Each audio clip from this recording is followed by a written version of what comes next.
Bonjour peuple de Dieu, bonjour frères et sœurs. Je voudrais partager avec vous un sujet qui me tient à cœur, qui est en train de venir par révélation, par vague de révélation, et qui dérange aussi dans la tête. Mais nous devons savoir, nous, le peuple africain, nous devons savoir. Et voilà ce que je voulais vous dire. Donc, Adam a été créé le premier. Il était un homme brun parce que le sable est brun. Aucun sable dans le monde ne peut produire une peau rose, ce qu'on appelle les caucasiens. Ève est venue d'Adam, de la côte d'Adam, donc elle était une femme brune aussi. Leur progéniture était brune et toute la première création, la première vague de création de l'être humain était mélanisée. Dans des temps différents, mais ils étaient tous mélanisés. Alors, si ils étaient les premiers sur Terre, donc c'est normal que les premières civilisations aient été mélanisées aussi. Alors, donc c'est les mélanisés qui ont créé, conçu et établi tout ce que nous connaissons aujourd'hui.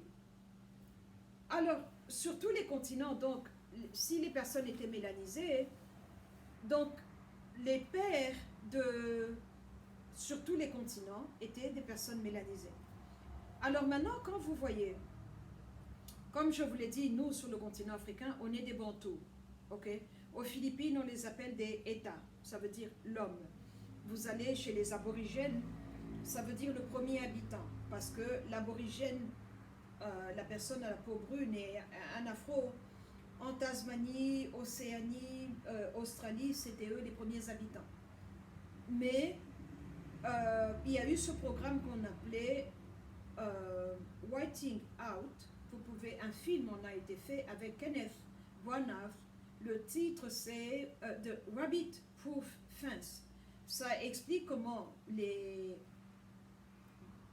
Anglais à la peau rose sont venus sur le continent australien et comment ils ont systématiquement violé les femmes aborigènes et les enfants métis étaient mis dans des camps où on leur apprenait la civilisation et la culture, et de là on les a forcés à se marier ou à s'accoupler avec des hommes blancs qui ont produit des métis, et à la 4e génération, le noir était parti, c'est ce qu'on appelle whiting out, d'une couleur. C'est comme ça que vous voyez que les aborigènes d'aujourd'hui ont des cheveux d'Européens, mais avec des traits, et certains d'entre eux ont encore une peau qui est brune comme le toast. Mais c'est une réalité. L'homme blanc est venu par le viol, par la brutalité, par le meurtre. En passant des lois, ils ont établi des choses. Ce n'est qu'en 67 que les aborigènes ont été considérés dans la constitution australienne comme des êtres humains. Et quand nous regardons que ce n'est que dans les années 60 que les pays africains ont reçu leur indépendance. Donc ça vous montre la tendance et le traitement et la maltraitance que les Européens ont fait subir aux personnes mélanisées. Alors tout ça pour... je suis arrivée... Alors quand vous retournez à Babylone, Babylone était une société qui était multi-raciale, et le racisme de l'époque n'était pas comme le racisme d'aujourd'hui. À l'époque, il n'y avait pas de racisme. Et le premier point est que Nimrod, qui était le roi qui a commencé la construction de la tour de Babel dans la vallée de Shinar, était un homme noir. Et il était le roi. Donc on a eu beaucoup de rois à la peau brune et avec un afro au travers de l'histoire. Quand nous regardons en Égypte, quand nous regardons même dans la Grèce antique, avec tous ces livres que je suis en train de découvrir, que les premiers Hébreux étaient des Noirs. Abraham, notre père dans la foi, était un homme noir. Israël, son fils, était un homme noir. De là, les 12 tribus sont venues. Joseph, qui a été vendu par ses frères aux Égyptiens, mis à part le fait qu'il était un juif et qu'il n'avait qu'un seul Dieu, mais il était un Égyptien comme les autres. La couleur, je veux dire, quand ses frères sont revenus et que lui avait déjà été établi comme numéro 2 dans le royaume après Pharaon, par Pharaon, quand il a pu interpréter par la sagesse du vrai Dieu vivant le rêve de Pharaon, ses frères ne l'ont pas reconnu. Il était comme un Égyptien, il s'habillait comme eux. Donc les Hébreux anciens et les Égyptiens étaient pareils, ils avaient la même couleur. C'était des négroïdes, comme on appelle. Et donc quand nous voyons cela, donc ça a tout un sens que la religion ou le culte dédié au vrai Dieu vivant ait été créé par des personnes mélanisées. Et donc le culte qui était adressé à Satan, l'adversaire, a été créé par les hommes mélanisés. Donc c'est comme ça que nous voyons qu'on nous dit que Mahomet, sa maman était abyssinienne, une femme de l'Éthiopie. Quand nous retournons dans la mythologie grecque, la culture grecque elle-même a été totalement basée sur la culture égyptienne. Nous avons entendu parler du théorème de Pythagore, nous avons entendu parler de la loi de Thalès, nous avons entendu parler d'Euripide avec les pièces de théâtre qu'il écrivait. Tous ces Grecs qu'on a appris à l'histoire, on a entendu parler d'eux à l'histoire, comme étant des initiateurs ou les créateurs d'une chose, ont tous été à l'école en Égypte. Certains ont fait 15 ans en Égypte pour pouvoir apprendre et prendre cette culture et l'emmener. Et maintenant, le coup de grâce a été que quand Alexandre le Grec, Alexandre de Macédoine, ou celui que l'histoire des Blancs appelle Alexandre le Grand, est arrivé en Égypte, il a totalement pris toute la bibliothèque d'Alexandrie et il l'a emmené en Grèce. Et les Grecs ont eu le temps de lire, de disséquer. Ils ont même changé le nom des hiéroglyphes. Le mot hiéroglyphe est en grec, le mot Égypte est en grec, alors que les Égyptiens eux-mêmes s'appelaient Kemet ou bien Mizraïm. Mais mon problème, que je fasse une parenthèse ici, je ne suis pas là pour réclamer un héritage avec l'Égypte, parce que c'est vrai, c'était des hommes de couleur. C'est vrai, ils étaient justement grâce à la mélanine, parce que la mélanine nous donne la possibilité d'entrer dans des dimensions spirituelles. Ne me demandez pas comment ça marche, mais la mélanine fait que les personnes sont plus ouvertes et plus en contact et connectées avec la dimension spirituelle, pour le bien ou pour le mal. Alors, quand vous voyez cela, donc nous voyons que la culture grecque est basée sur l'Égypte. Donc Alexandre a tout pris, les prêtres et les livres qui sont allés en Grèce, et on a changé les noms parce que c'est ça que l'homme rose fait bien. Il aime voler, s'approprier et prendre de ce qui n'est pas à lui et proclamer que c'est à lui. Donc ce que nous, on nous a appris à l'école, tout cela est venu de l'Égypte, les mathématiques, les chiffres, l'astronomie, l'agriculture. Ils avaient compris le flot et le mouvement des saisons et des temps, avec le Nil, la vallée, le fleuve Nil qui montait et qui remontait. Leur survie en dépendait. Donc ils ont eu le temps d'apprendre et de savoir. Et ce que je reproche à l'Égypte, c'est qu'ils se sont connectés aux Néphilim qui leur ont appris beaucoup de choses. Par exemple, une chose mauvaise est que l'Égypte ancienne la famille royale était basée sur l'inceste, parce qu'ils devaient préserver leur sang pour ne pas laisser un sang impur entrer. Parce qu'ils avaient des papas qui étaient des néphilim. C'est comme ça que vous pouvez voir les pharaons qui ont des cone head, la tête est conique. Et ce n'est pas une forme normale d'un être humain. Donc il y a eu du sang de ces néphilim qui entraient dans la famille égyptienne, et cela a emmené donc l'inceste. Cela a emmené la croyance en beaucoup de choses et des pratiques religieuses qui étaient hautement sophistiquées, et qu'ils avaient une grande connaissance de la biologie et des génétiques. C'est comme ça que nous voyons des chiméras, des créatures qui avaient un visage d'animal, comme il y avait le Cyrus, une tête de chien ou de chacal sur un corps humain. Il y avait ceci sur un corps humain, des mélanges, mais on les appelait dieux, parce qu'ils étaient des half-blood. Ils avaient la moitié des mamans qui étaient humaines et la moitié des papas qui étaient des fils de Dieu. Et alors ils leur ont donné une connaissance hautement occulte, et c'est de là que la franc-maçonnerie est venue, c'est de là que la Rose-Croix est venue, c'est de là que toutes ces sciences occultes est venue. Alors quand les Blancs, les gens à la peau rose, ont pris cela de l'Égypte et qu'ils l'ont emmené en Europe, ils ont eu le temps de s'asseoir, de déballer, d'étudier et de changer de nom par-dessus tout. Mais ce n'était pas un bon héritage. Et le problème qu'il y a avec Satan, c'est qu'il est le père qui était adoré dans ce système-là, et que Satan n'est pas loyal comme Christ, comme Jésus, le Fils de Dieu, l'est. Alors quand il a fini avec les Noirs, parce que pourquoi il a choisi des Noirs? Parce que les premières créatures étaient des Noirs. Donc en prenant une partie de Noirs et l'incorporer de son côté, il volait des enfants de Dieu. Il volait la créature de Dieu. Et son programme que lui a, c'est de voler tout ce que Dieu a parce qu'il est un voleur, un meurtrier, depuis le début. Et tout ce qu'il sait, c'est tuer, voler et abîmer. Alors, en prenant ces noirs-là, en mélangeant leur sang avec leur sang, nous avons eu des créatures hybrides, et c'est de là que nous avons ces tribus hybrides qui sont encore là aujourd'hui.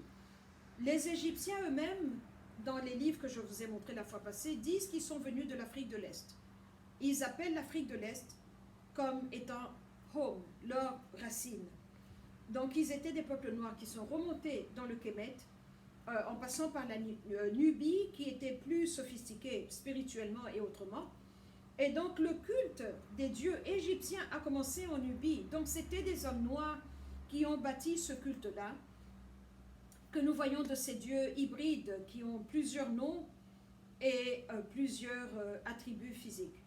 Alors maintenant, quand nous regardons, ces dieux-là ont été emmenés en Europe par les Européens qui les ont pris de l'Afrique. Mais comme il y a le complexe de la suprématie blanche, ils ne nous ont pas dit la vérité. Ils ont enlevé les étiquettes et ils ont dit que c'est eux qui ont tout créé. Mais moi, je dis, étant une personne qui croit en Dieu, qui sert Dieu, étant prophète de Dieu, voyant la profondeur et la variété de ce que Christ, avec la Bible, a mis en moi, je dis que c'est impossible que la chrétienté ou que Christ lui-même ait été un homme rose. Je vois comment les personnes à la peau rose sont froides. Leur âme, leur esprit est froide. Ils sont incapables de produire ce que les Noirs américains appellent soul. Je n'ai pas de mots pour appeler cela, mais quand vous êtes dans un culte africain, avec des personnes mélanisées, un culte élevé à la gloire du Dieu le Créateur, vous recevez une chose, vous voyez une chose. Et quand vous êtes dans un culte totalement européen, dans une église tenue par des Européens, des personnes roses, vous voyez aussi ce qu'ils donnent. C'est totalement différent. Il y a des dimensions dans lesquelles ils ne peuvent pas accéder parce qu'ils sont froids à l'intérieur. Et je ne juge pas, je suis juste en train de démontrer parce que ce qu'on m'a appris dans la religion, dans le contexte de la religion, je suis née chrétienne. Ce qu'on m'a appris dans mon village avec les coutumes et traditions africaines, j'ai étudié ça. Et maintenant, ce que le Saint-Esprit est venu m'apprendre par lui-même, de lui à moi, je n'ai pas été à l'école biblique, c'est autre chose. Mais maintenant, quand je mets tout ça là, je dis que les personnes mélanisées produisent quelque chose qu'une personne blanche ne pourra pas produire. Voilà ma conclusion. Je suis prête à débattre, mais c'est ce que je crois. Alors, maintenant, quand vous regardez, ce qui se passe, c'est que rien ne peut être fait sans les Noirs. Donc, les Noirs, les personnes brunes, ont commencé tout ça, mais maintenant, même la franc-maçonnerie est venue de l'Égypte. C'est comme ça que vous pouvez voir un temple maçonnique. Tout est égyptien, le décor, la position des choses et tout, c'est venu de l'Égypte. Mais on ne veut plus reconnaître l'apport des Noirs publiquement à cause de la suprématie blanche. Et je ne clame pas cet héritage-là, comme je vous l'ai dit. Les Égyptiens étaient tellement sophistiqués qu'ils ont fait quelque chose qui a tué la terre. Le désert que nous avons dans le Sahara est venu de l'homme, il n'est pas venu de Dieu. Le désert que nous avons dans le Kalahari ou dans le Gobi sont venus des activités de l'homme, pas de Dieu. L'homme antique était hautement sophistiqué. On nous a dit qu'ils étaient primitifs. Non, ce n'est pas vrai. Ils connaissaient beaucoup de choses. Ils étaient en contact avec les anges déchus. Donc, pour que quelque chose dure ici sur Terre, on doit avoir des personnes mélanisées dans la fondation, parce qu'on est la créature de Dieu. On est les premiers à avoir été créés par Dieu. Ce souffle-là qu'il a soufflé dans le nez d'Adam fait que l'homme noir a un plus que l'homme blanc ne peut pas avoir. Et le moins de mélanine vous avez, le moins de ce souffle-là, de cette force de Dieu, vous avez. Donc il y a des émotions qu'une personne mélanisée peut avoir, qu'une personne européenne ne peut pas avoir. C'est comme ça, c'est la vérité. Alors, il faut donc avoir des Noirs, les inviter ou les capturer ou les séduire, mais les faire entrer dans votre œuvre occulte pour qu'ils puissent être la fondation, parce qu'ils sont les enfants de Dieu, parce que la terre a été donnée au Fils de Dieu. Donc, quand vous avez des Noirs, alors vous pouvez maintenant bâtir votre structure au-dessus et l'établir, et elle va perdurer. Et c'est ça que nous voyons dans la franc-maçonnerie, par exemple. Et il y a eu des périodes régulières où on a permis à un Noir d'être franc-maçon, mais quand il meurt, on le découpe, on enlève sa peau, on brûle, on fond sa graisse pour en faire de l'huile pour éclairer les lampes. On prend son sang, on prend des parties de son corps comme relique. En Europe, c'est appelé relique, mais dans ma langue en Swahili ou en Kisang, on appelle ça bijimba. C'est pour pouvoir établir quelque chose de spirituel.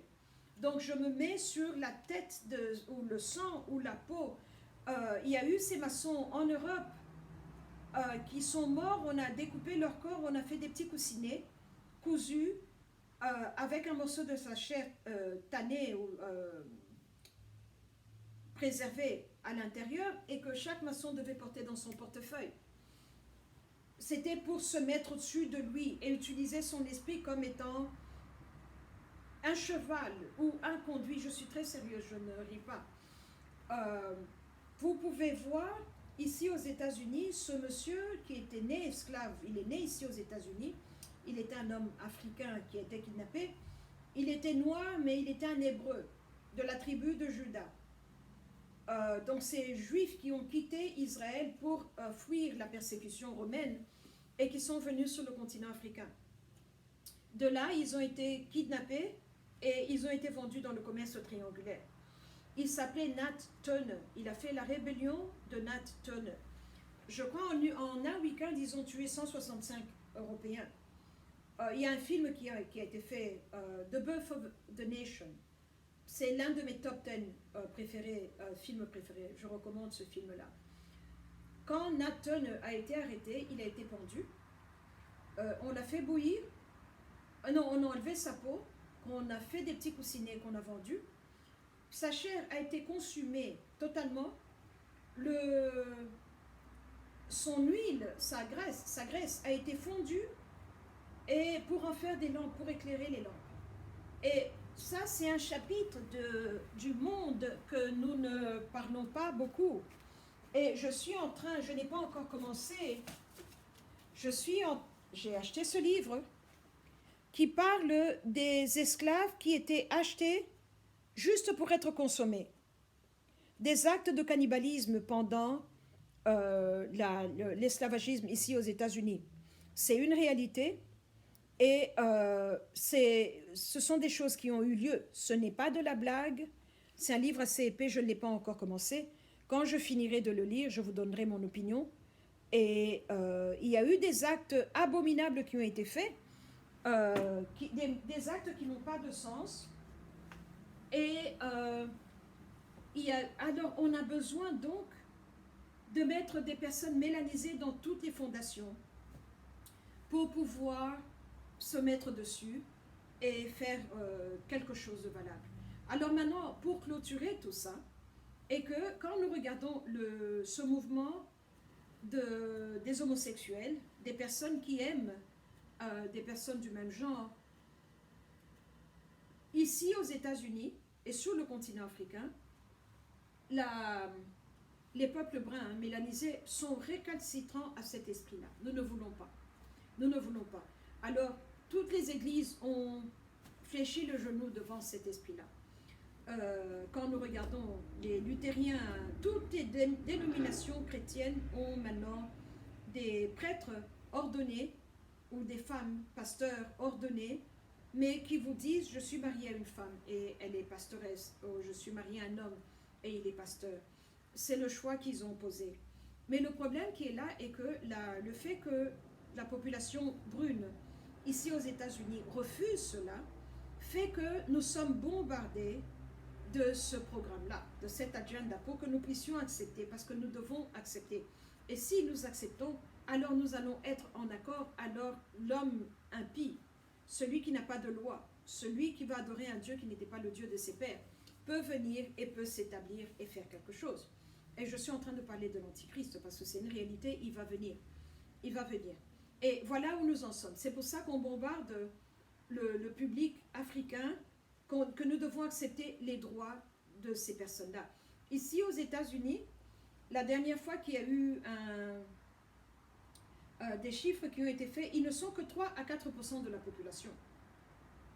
Mais regardez comment ils sont en train de pousser leur agenda sur tout le monde, dans les écoles, de l'école primaire aux universités.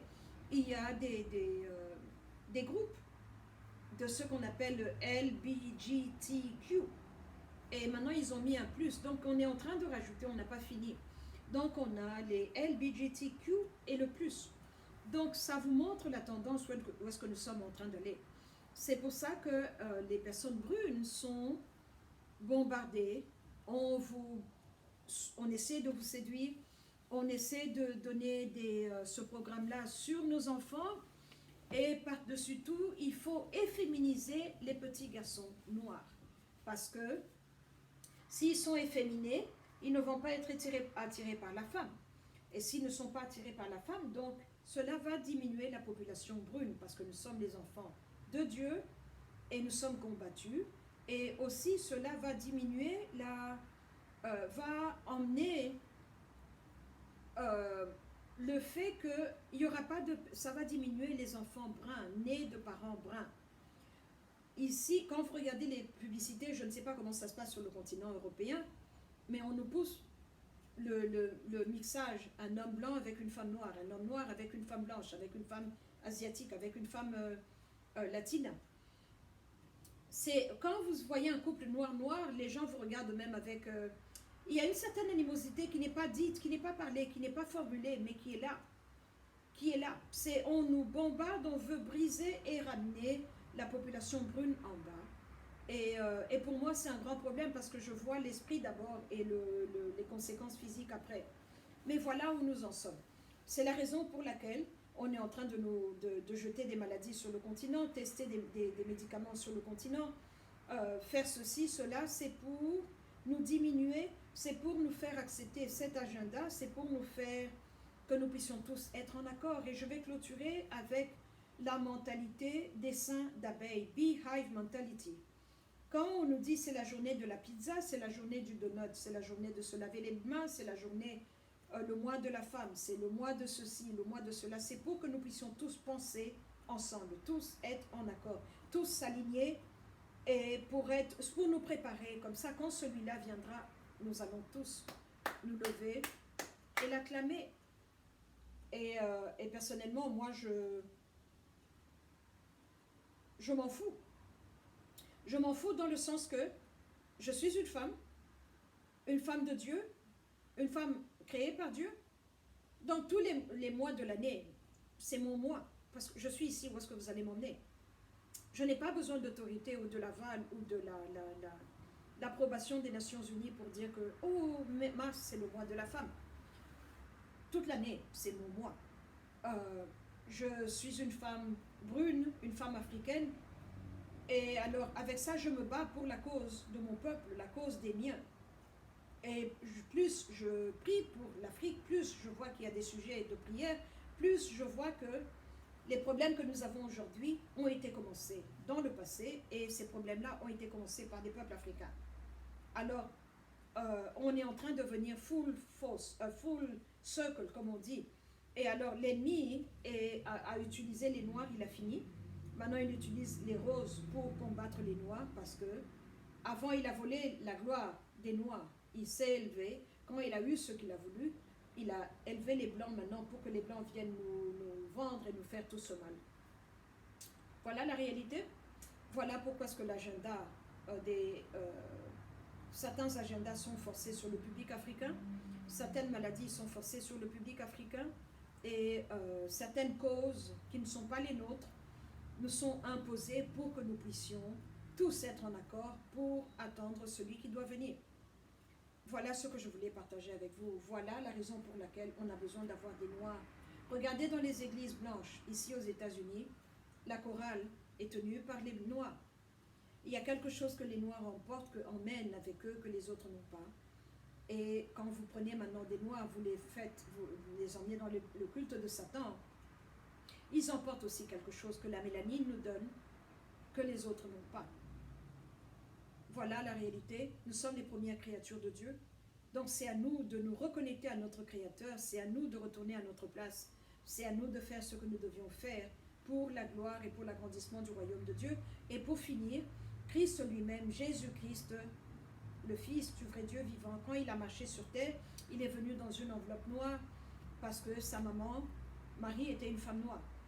Et donc, toutes les religions étaient créées par des personnes noires. Et voilà, donc il n'y a pas de honte à être un Africain qui croit en Christ. Pas du tout, bien au contraire. Je vous assure, j'étais perdu, maintenant je suis trouvé. J'étais aveugle, maintenant je vois. Je suis fière de moi-même, je suis sûre en moi-même, je suis là où je devais être, en Christ, pour la gloire de Christ, pour l'agrandissement du royaume de Christ. Et il a affirmé ma féminité, et c'est pour ça que je vois que l'homosexualité ne vient pas de Dieu. Il a affirmé mon africanité, c'est pour ça que je vois que les Africains ne sont pas une après-pensée, mais qu'au contraire, nous sommes le prototype, nous sommes la première pensée. C'est ça qu'il avait en idée quand il a dit « Créons l'homme à notre image et à notre similitude ». Je suis très fière de mes origines, très fière de mon africanité, très fière de l'Afrique. Je prie pour le continent africain, je prie pour le peuple africain. Et nous devons savoir d'où nous venons pour savoir où est-ce que nous allons. Parce que quand nous arrivons là, c'est en regardant en arrière que nous allons dire nous sommes arrivés. Nous devons avoir des points de repère, et les points de repère sont dans notre passé. Mais un passé en Christ, parce que Christ est venu il y a 2020 ans.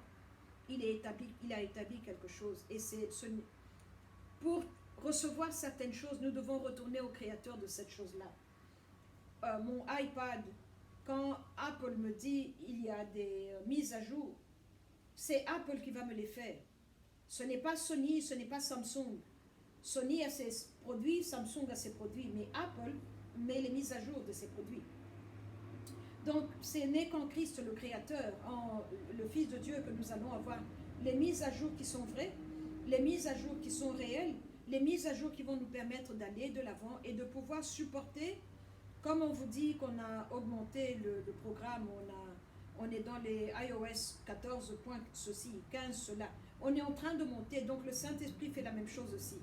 Donc il y a des choses que nous ne pouvons avoir que quand nous sommes branchés en Christ. Parce qu'il est celui qui a créé la machine, donc il sait comment la machine marche. C'est là où je suis arrivée. J'ai vu la lumière, mes yeux sont ouverts. J'ai vu la gloire de Dieu, et il est réel. Et c'est le Dieu que je prêche, le Dieu que je voudrais partager avec vous. Merci beaucoup.